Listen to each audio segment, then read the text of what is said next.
Bharat Ratna doctor Bhimrao Ambedkar को कोटि कोटि नमन। ये कार्यक्रम डॉक्टर भीमराव अंबेडकर के जीवन पर आधारित है, जहां भारत की जनता के प्रति उनके योगदानों को पूरी सजगता से चित्रित और रेखांकित करने का प्रयास है। कार्यक्रम में दिखाई गई घटनाएं लब्ध पुस्तकों से ली गई हैं। इस कार्यक्रम के जरिए चैनल की ओर से एक विश्वसनीय, सजग और सकारात्मक प्रयास है कि डॉक्टर बाबा साहेब भीमराव अंबेडकर के जीवन की संघर्ष यात्रा एवं गौरव गाथा पूरे आदर के साथ घर घर पहुंचे और उनके योगदानों से सभी संपूर्णता में परिचित और आह्लादित हों। आज ये भी देख ले तेरी हिम्मत और हमारी ताकत।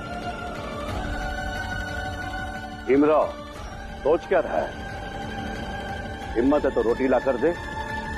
देखते हैं कि तेरी औकात बड़ी है या हमारी ताकत। तेरे और नौटंकी वाले भाषण बड़े हैं या हमारी धार्मिक मान्यता है।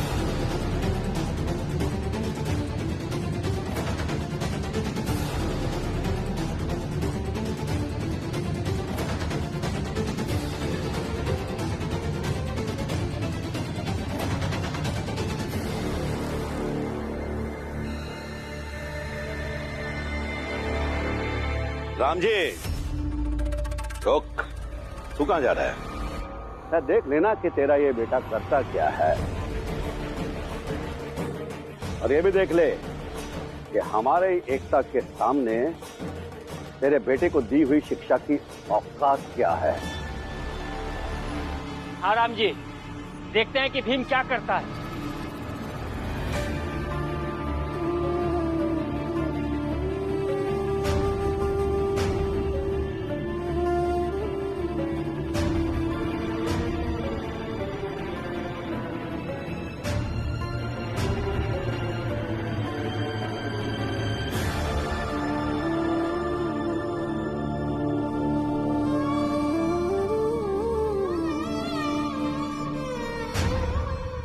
बाहर सब लोग इसलिए नहीं इकट्ठा है कि आपकी नीयत जची जाए, बल्कि इसलिए इकट्ठा है ताकि आपकी रोटी लेकर बाहर जाए और वो सब मिलकर आपको हानि पहुंचाए।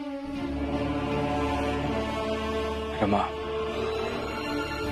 जब भूख चौखट पर खड़ी हो तो मनुष्य को डरना नहीं चाहिए। आज अगर मैं एक भूखे को रोटी नहीं खिला पाया तो क्या फायदा मेरे पढ़े लिखे होने का? क्या फायदा सपने देखने का? क्या फायदा मेरे संघर्षों का? मैं ये सब नहीं जानती। सब ये रोटी लेकर बाहर नहीं जाएंगे। मैं बाहर जाऊंगा रमा। नहीं जाएंगे।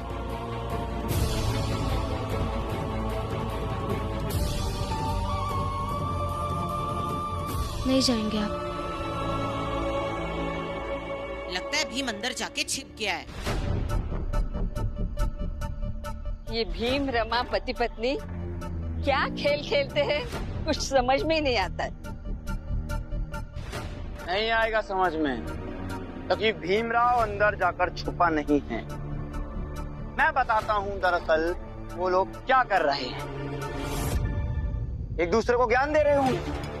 पहले रमा भीम को ज्ञान दे रही होगी, फिर भीम रमा को ज्ञान दे रहा होगा, तो फिर यहाँ आकर अपने ज्ञान का ऐसा काला बादल फैलाएंगे जिससे इसकी भूख छिप जाएगी। यही होगा। भीमराव! भीमराव! संकट में आया तू बन के सहारा, तेरी मशाल ने दिखाया किनारा।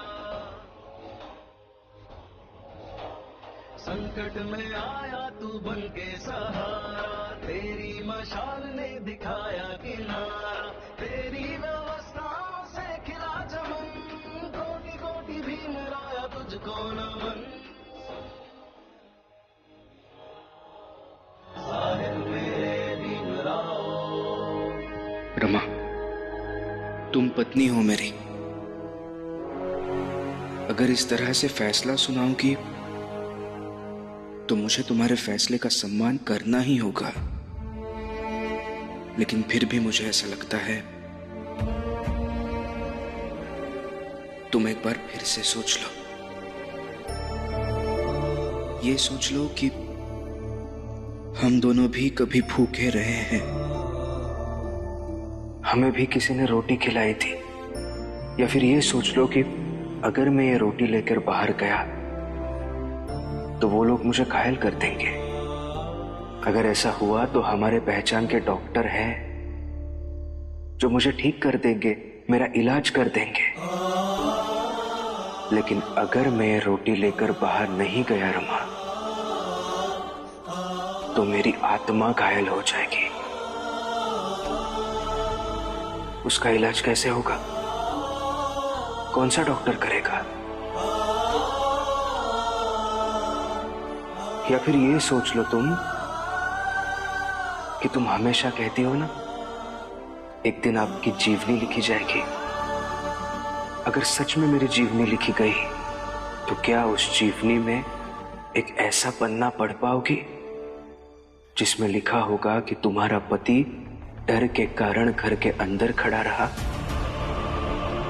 और चौखट पर एक भूखा इंतजार करता रहा? कुछ भी सोच लो, लेकिन सोचना जरूर। और सोचने के बाद भी अगर तुम्हें लगता है कि मुझे नहीं जाना चाहिए, तो मैं ये रोटी लेकर बाहर नहीं जाऊंगा।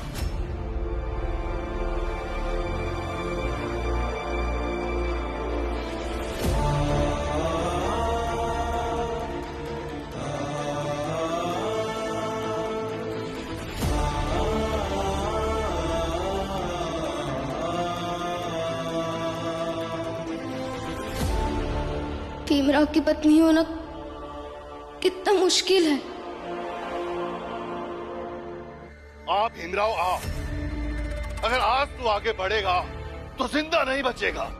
किसी की भूख को मिटाने के लिए ये भीमराव एक बार क्या 100 बार भी मर जाए तो कम है।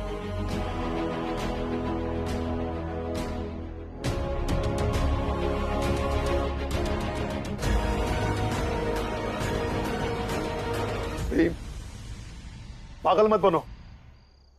रमा, तुम भी इसे रोक नहीं पाई? जाने दीजिए बाबा, हम गरीब लोग तो भूख से सदियों से मरते आए हैं, मगर आज मेरे पति को अवसर मिला है कि वो किसी के भूख को मार सके।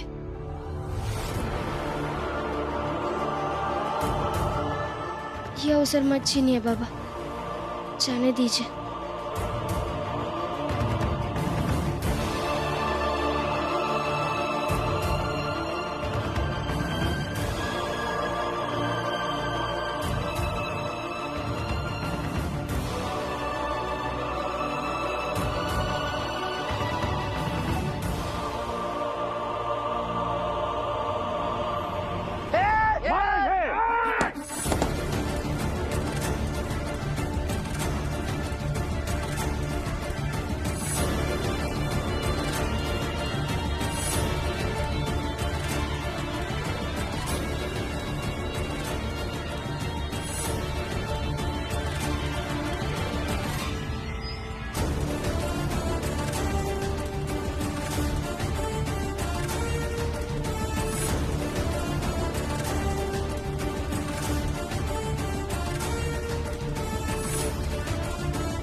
अरे लोग क्यों है? मारो, मारो।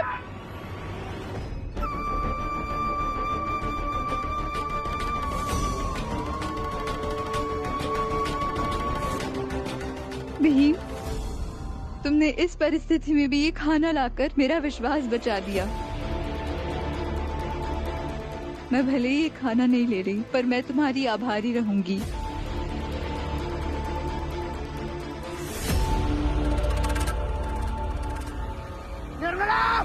पकड़ो उसे!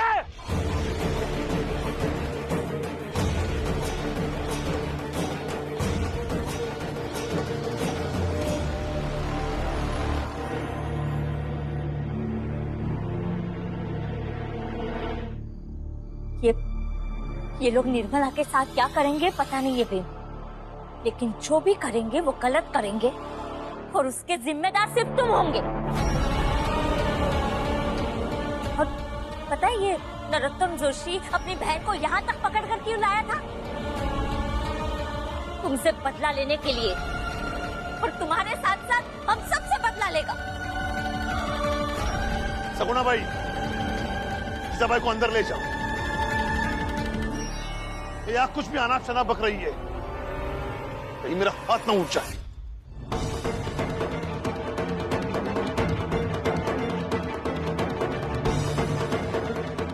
चल जीजाबाई, यहाँ कोई सच सुनना ही नहीं चाहता है।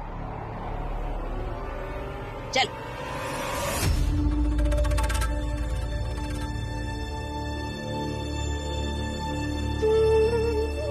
भीम बेटा, तुम कुछ दिनों के लिए आनंद के पास चले जाओ, कोकण। तुम्हारे मन को शांति भी मिलेगी और दिल भी बहल जाएगा।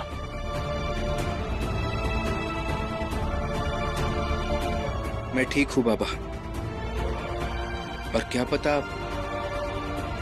कोकण में भी कोई निर्मला मिल जाए।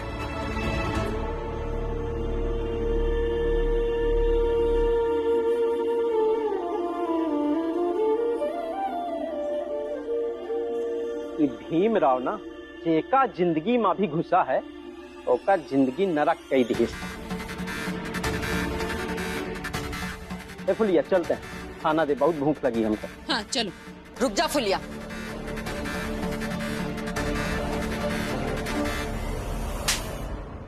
चलिए अम्मा। रुक जा जोकू। जा खिला अपने पति को खाना, अब तू भी खा। चलिए अम्मा, ते कैसे थप्पड़ कैसे मार सकता है? ऐसे ही नहीं मार रही हूँ, बहुत कारण है। जा खाना खाते खाते पूछना अपनी बीवी से, बताएगी एक एक कारण।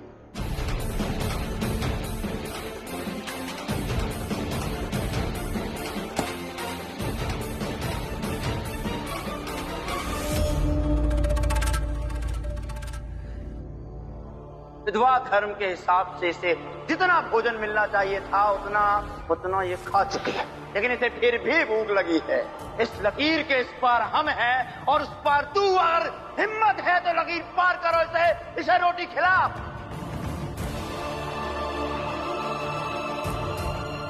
भीम, तुमने इस परिस्थिति में भी ये खाना लाकर मेरा विश्वास बचा दिया, पर मैं तुम्हारी आभारी रहूंगी। ये लोग निर्मला के साथ क्या करेंगे पता नहीं है भीम, लेकिन जो भी करेंगे वो गलत करेंगे, और उसके जिम्मेदार सिर्फ तुम होंगे।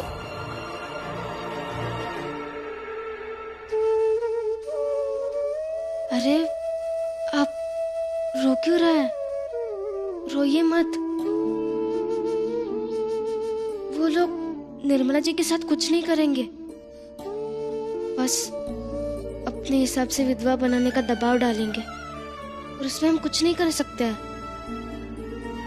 और जो हमारे हाथ में ना हो उसके लिए क्यों रोना? कितना दुख है इस दुनिया में रमा, और मनुष्य ही मनुष्य के दुखों का सबसे बड़ा कारण है। मनुष्य अगर मनुष्य की मदद करे ना, दुनिया के सारे दुख खत्म हो जाएंगे।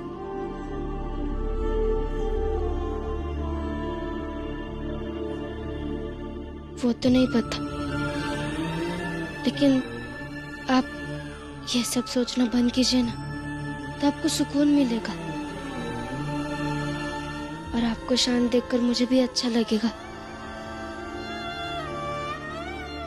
मन ही मनोरथ छाड़ी दे, तेरा किया न हो। पानी में घी उनी कसे, तो रूखा खाई न को।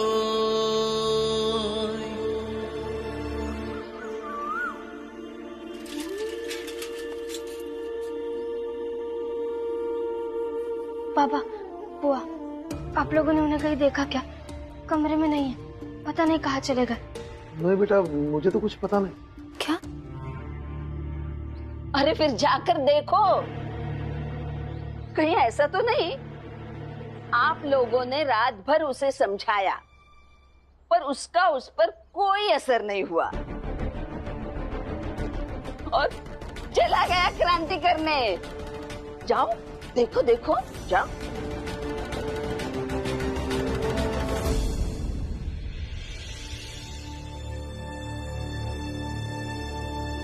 पापा मैं आती हूँ। रमा रमा मेरी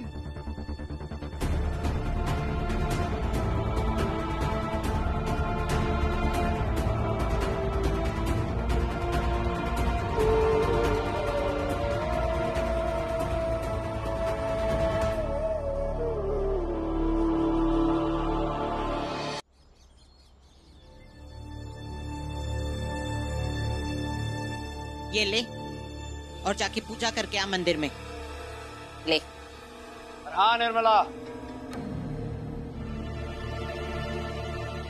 रास्ते में सबसे माफी मांगते हुए जाना, कहना कि कल रात ज्यादा भूख लगी थी इसलिए रहा नहीं गया, समझी? समझी?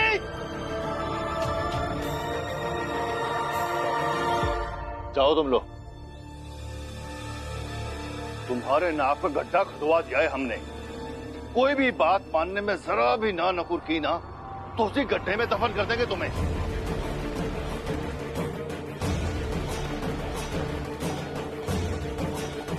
जी बाबा, आप जैसा कहेंगे मैं वैसा ही करूंगी।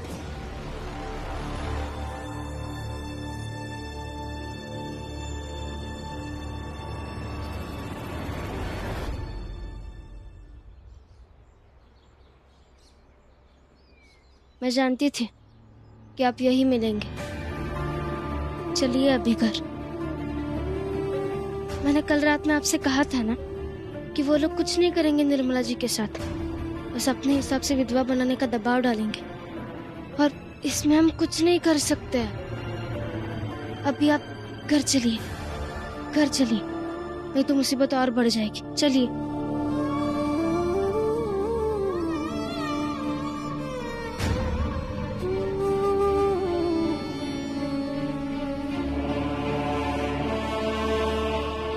माफ कर दीजिए।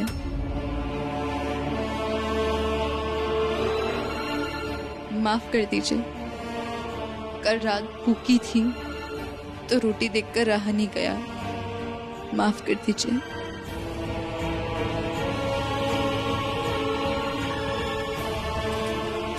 माफ कर दीजिए।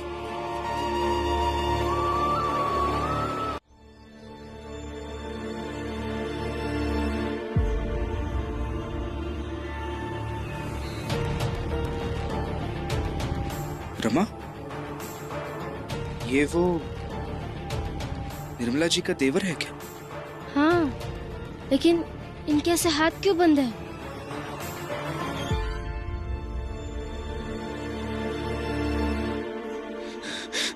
भीम, भीम मेरे हाथ खोल दो। भीम, भीम मुझे खोल दो। हाँ, उनका हाथ थामने के लिए ये भी है उनके साथ। मुझे बस इतना लगता है कि आपको आपकी बेटी का विवाह इनके साथ करवाना चाहिए।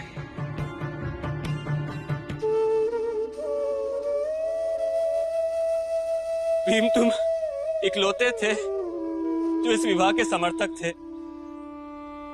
मैं सच में निर्मला का सहारा बनना चाहता हूँ। अब तक तो मैं उन्हें भाभी कहता था, लेकिन अब मुझे उन्हें निर्मला कहना होगा। मुझे मेरे ही आई बाबा ने बांध कर रखा था। मैं किसी तरह से वहां से भाग कर आया हूँ और ये सोच कर आया हूँ कि चाहे कुछ भी हो जाए मैं निर्मला को भगाकर ले जाऊंगा।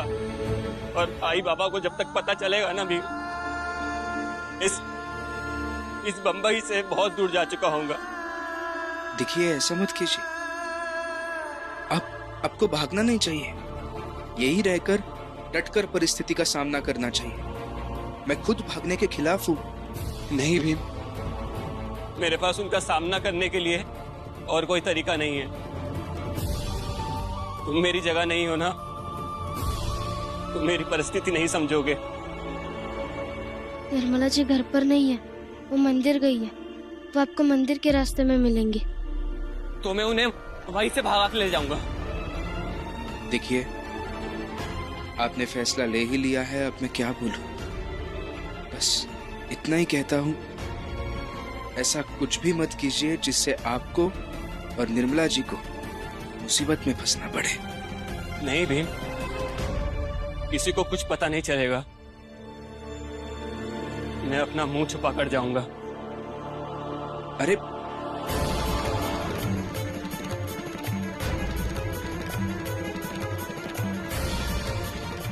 बस निर्मला जी सही सलामत जाए इनके साथ।